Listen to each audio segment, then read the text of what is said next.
Welcome to Overlord Season 2, Episode 1 review. I'm Justin, What is up? I'm Logan. and together we're Couch Talk. As always, before we jump into this, we are anime viewers only. I don't even know if there is I an think it's a light adaptation of this. novel. Alright. So no spoilers, anything like that. Yada yada. We're going to discuss the episode and give our reviews at the end. Let's You do ready it. for Let's this? do it. Yes. So, you just finished grinding out Season 1. Yeah, so literally I finished Overlord Season 1 last night. So it's still fresh in my head. It's all fresh up here and I enjoyed it. And so I'm pretty hyped for the Season 2. Alright, so right off the bat we get two interesting characters. They are more part of this world, but they do have some items, it appears, that seems to be... These guys obviously have to have some sort of item, I'm guessing, because Right. obviously we know there's some great world items. And they're also giving off the bad guy vibes. Yeah, they got the vibe. They're like the seed of the, 9 of them? Yeah. I think it was 9 because they lost 9 and 8, like, towards the end of last season. But, first of all, this bitch be crazy. She's What I'm getting. crazy as hell. She's like, who can fight me? And if they can, I want a child with them. It's like, well, not just fight her, beat her, I should say. Yes, beat her. She wants to lose. I guess she's super strong, always winning. I don't think she says what seat position she has, does she? I don't think so. Probably like 3 would be my guess. The guy is probably like 2 or something like that. Yeah, and there's Or probably 4. yeah, but she's crazy as hell. Yes, she just wants to have sex with the man that's wrong. Okay. uh. Anyway, after we get some conversations with them, with her being all weird, we get We get 2 more characters. yes, Regret, this old lady, and the dragon. I forgot what his name was, to be honest. Doesn't matter. Point is, he's a dragon. He was a dragon warrior, and he fought with Shoutir a little bit. Right. So Rigor was saying like this dragon's supposed to be like the strongest period for them, because of his basically experience. He's been around for a long time, but as we know, the Ains gown is super fucking strong. Yeah. I wonder broken. cuz she mentions I'm going to butcher this. Yggdrasil or whatever. Yggdrasil? I think it's Yggdrasil. Yggdrasil. She mentions that. You said it first, so I don't have to. Yggdrasil, that sounds good. I wonder if she's like, I don't know, maybe like an actual player, like Lord Ains. I think the problem with that almost is that the dragon seems to have known her for a long time. Right, maybe they're both. I don't know, actually. Because then it's like, because Ains hasn't been around as long, so, True. and at least from the plot and theory we have now is that they all came when the server closed at the same time. But it's possible some of them came earlier. So that is an open theory. Right. But they have a special. They were talking about how they have this super cool item, which they gave to what's his name, Stranoff. Yeah, Stranoff. Stranoff. That was the name I was looking up.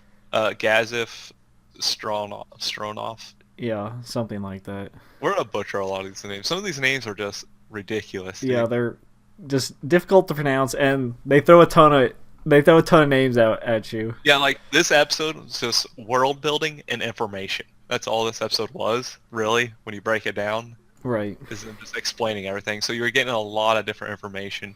And of course, I get where you're coming to because Regret here talks about Yggdrasil. She wants to learn of Yggdrasil and guild weapons. So that's why I also feel like she might not be a player. That makes sense.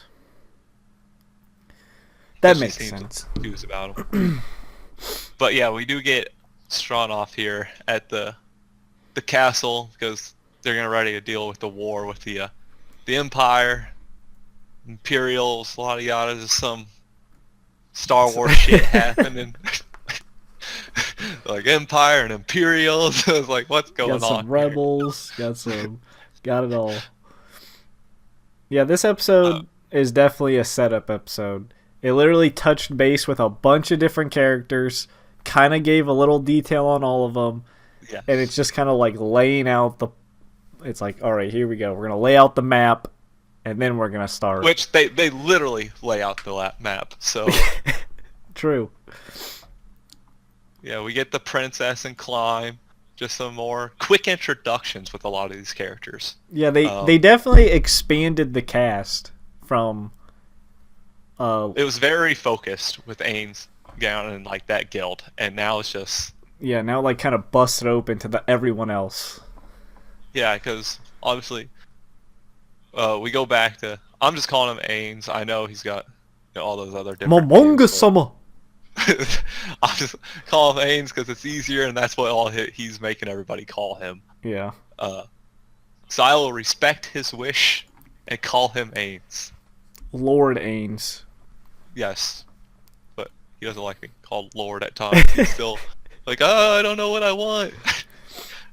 He's hunting Basilisk, just doing his little mercenary shit for the guild he joined. Getting up in the ranks. Yeah, Because clearly he's already climbed the rank. He he's climbed the rank. busted through those ranks. They're like, holy crap, he's super strong. He still got his little Hamtaro with him.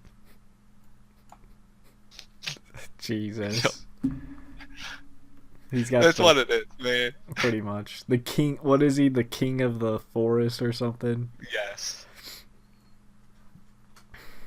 But this is where this definitely like he goes back and he's just like, all right, I guess we do get like an opening here. Yeah, the opening was like 8 minutes in, which is very Yeah. very. Because usually first episodes don't even really have an opening, or it's at, yeah. But this one was like, it kind of caught me off guard. I was like, oh shit, that's the opening. Which the first one I feel is just much better. The first one was super hype.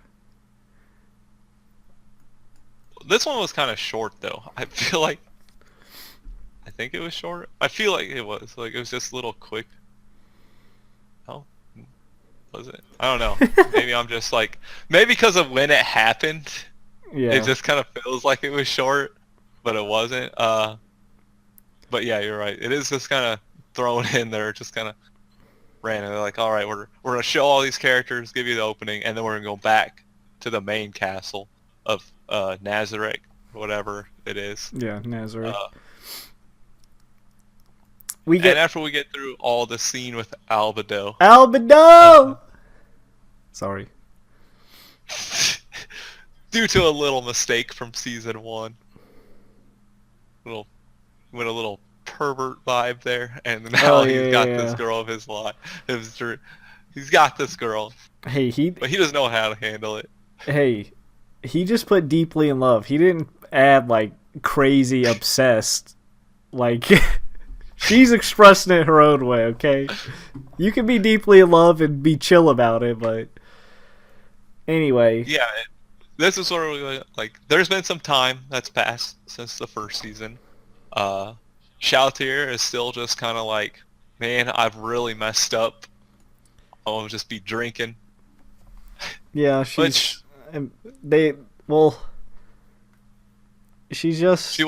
she had to be resurrected, okay? She's like, man, I really messed up. So just drown it in alcohol. She'll be fine. She'll get over it eventually. And the weird little pink one that says, hey. But yeah, that's basically what she's doing. And then they're building up a fake Nazareth. Right. Obviously. So look, like standing out here. I'm just still being very cautious, just in general, even from season 1. He's just super cautious. He wants to try and learn as much as he can, as fast as he can. He wants to try and find others. Like he's very determined to find other actual players like himself. Yes.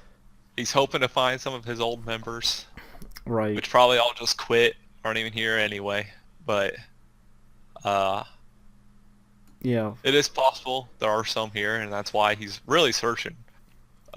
He just needs, basically, he needs to find another player, just so he knows there's a connection here, and that it gives him possible chance that he could leave. Right. And to know it wasn't just him, and he's stuck in some dream state or something. Right. But there's just a bunch of little scenes throughout this. It is just a whole bunch of, and we get Bucha Nakanikinak or whatever, the really long name of one of the legendary heroes or gods or whatever it is from the name is just the most fucking ridiculous. Wait, is that the name. watch? Yes. Or the wrist thing? Yes, the Yeah. Buku Buku Chagama. It's like, all right, we need to calm down on some of these, right? Like, you can't just make. Well, them that was, I think, a actual player name. Yeah, it was an actual player. Yeah, so. that's why those are always funny, because even like last season, and this isn't retaining to this episode obviously, but like Lord Touch Me, that would always make me laugh. It is true because they're actual players.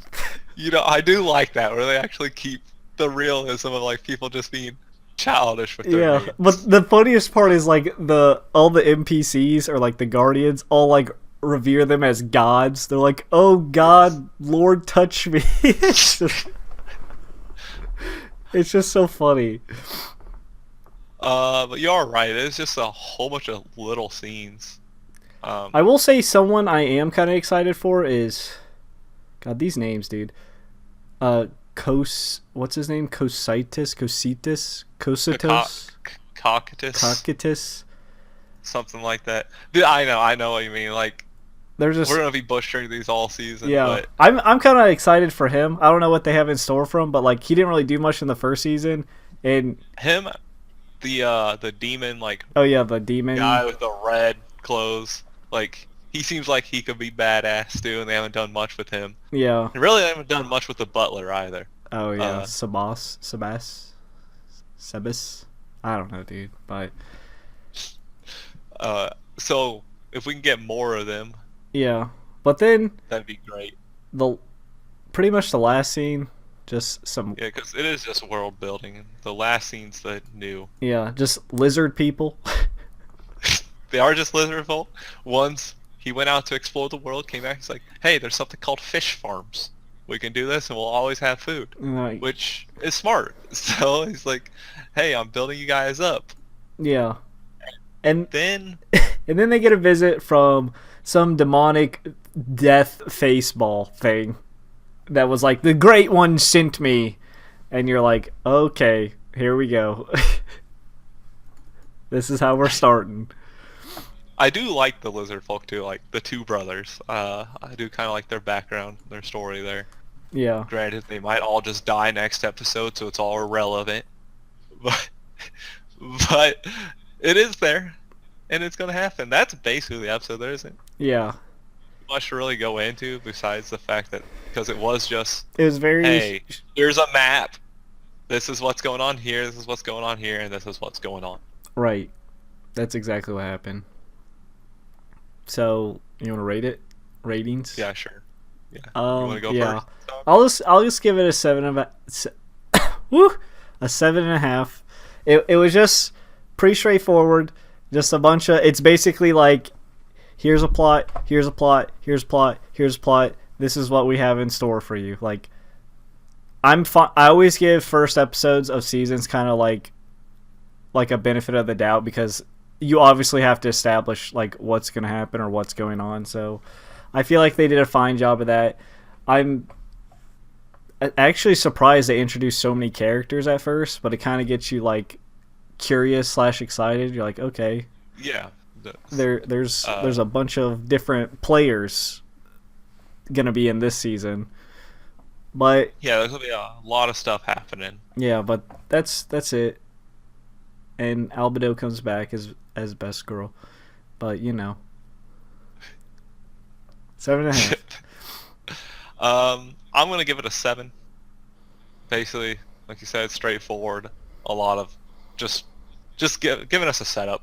I do felt like a couple things were kind of unnecessary. I feel like they could have spent a little more time explaining in other parts, like the one eating the hamburger scene and just having a long conversation about the food they like. I The penguin coming in. I will say the that taco shouts here. that hamburger looked good as hell. That was some. I'll agree. You know, someone I spent like the description of it. extra time on that animation to make it look. I like the description of it too, but like, I just felt like that wasn't completely necessary, along with the penguin at the bar with shouts here. They probably could have spent a little more time explaining other things, but other than that, just a good episode. Yeah. It was did its job. It did its job as a setup, and that's really what it needed to do. Yeah. And it gave you a strong ending that says like, this is what's going to be fucking happening next. Yeah, I hope episode 2 just like jumps straight into it, and it's just like, all right, we're all steam ahead from now. Lizard folk are dying, just blood, guts everywhere. That's what we need. But yeah, I think that does it. Then. That's it. That's now. Give us, Justin Summer, give us the spiel from the gods. No problem, man. Be sure to like, subscribe, hit the notification down below to be notified every time we upload, and let us know down below in the comment section what you thought about the episode, what you liked, didn't like. Let us know if we missed something that we should have pointed out. If you agree, disagree with anything, do not confirm or deny theories, because we are anime viewers only. So until next time, peace out. See ya.